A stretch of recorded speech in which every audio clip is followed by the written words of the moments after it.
Ever notice how much faster you bond with someone when you both hate the same thing? It's not just you.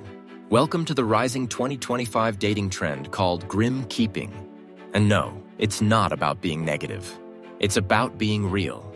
Today, I'll show you why bonding over shared dislikes might be the most underrated way to build a connection, and how to use it to attract someone who gets you. Part 1. What is grim keeping? Grim keeping is all about finding intimacy through authenticity, especially when that means rolling your eyes at the same cliches. It could be hating small talk, cringing at motivational quotes, being allergic to fake influencers, or something weird and quirky.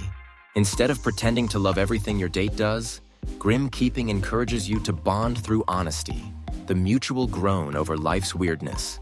You're not being negative. You're just synced. Part 2. Why it works. Here's the psychology behind it. Shared dislikes feel more vulnerable than shared likes. You're admitting what you find annoying, frustrating, or dumb, and that builds intimacy. It lowers pressure.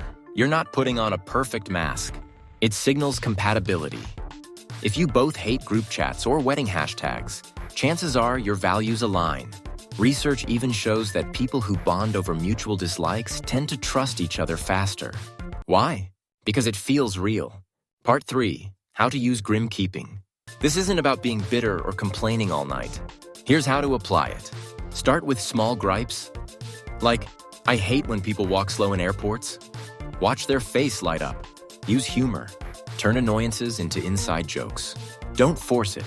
If someone doesn't vibe with your dislikes, it's a sign, not a failure. Pro tip, ask this on a date. What's something weirdly specific that annoys you? That's a better test of chemistry than so what do you do?